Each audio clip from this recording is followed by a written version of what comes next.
In this video, I talk about halflings in Dungeons & Dragons. Welcome to my channel. I focus on tabletop role-playing games, video games, and science fiction. Just a little bit of history for those of you who are unaware. In original Dungeons & Dragons, you had the race of hobbits. Then they got sued, TRS got sued, and they changed the name to halfling. I have an original cut from the third printing of Men and Magic, which has hobbits in there, and then I have a later copy which talks about halflings. So we're talking about the same thing. It's hobbits, but they can't say that because of copyright infringement. So let's talk about hobbits a little bit. They're only about 3 feet tall. They live about the same length of time as humans, maybe a little bit longer, depending upon how you read things in their diminutive. But one of the key factors that's mentioned in the player's handbook is that they love hearth and home.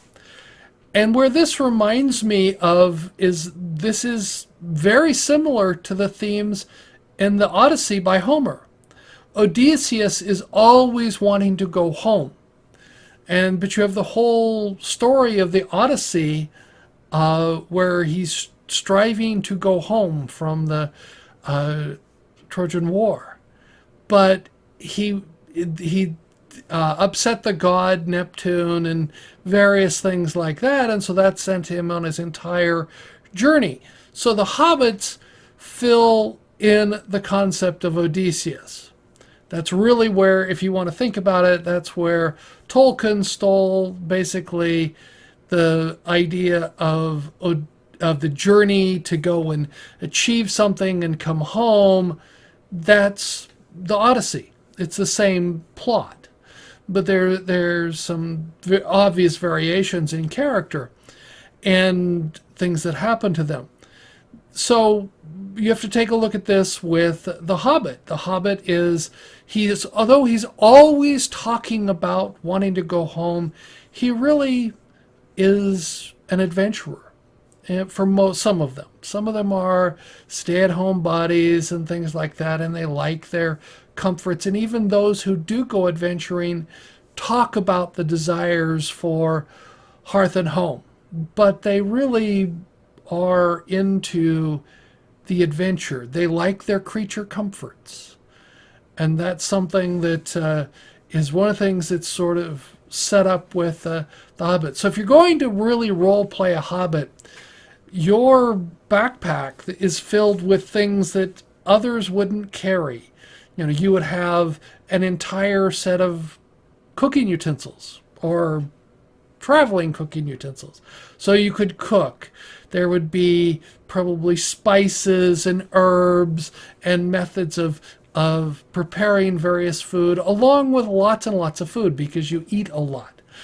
And though for your size, the only thing that's different is that your portions are kind of small compared to those of a human because you're only weighing 40 to 50 pounds. You don't really need a tremendous amount of food. You're much more like a hummingbird. You flutter around and fly. You don't have a lot of endurance because you're small stature, but you have to eat frequently because you're burning up all the energy.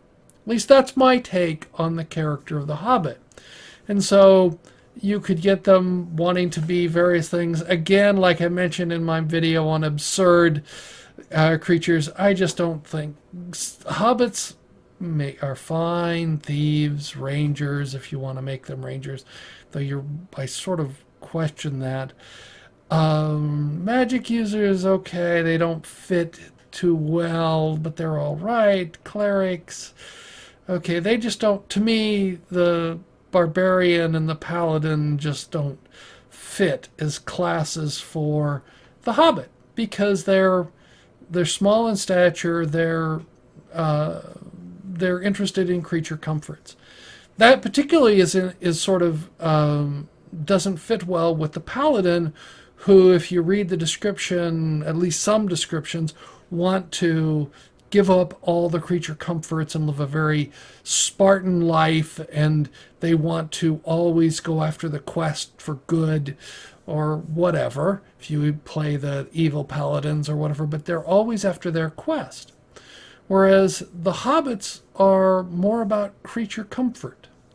So just from the side of what they enjoy, that doesn't seem like you'd want to be a paladin.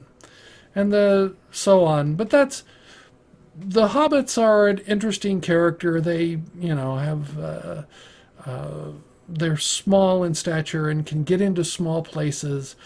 I'm 5'10". My dad was much shorter than I am.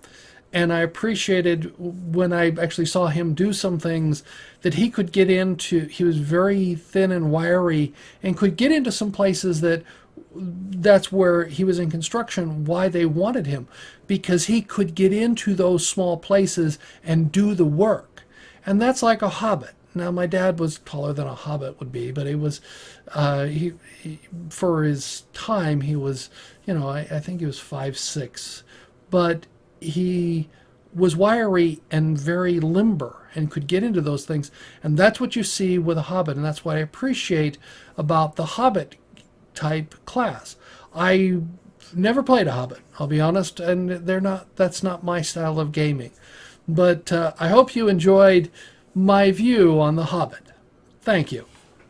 I look forward to learning what you think about this video. Let me know in the comments below. If you like the video, press the thumbs up button. If you don't, press the thumbs down. I appreciate both. If you're new here and want to subscribe, you can click on the icon on the left, or if you want more content, there's some links on the right. Thank you.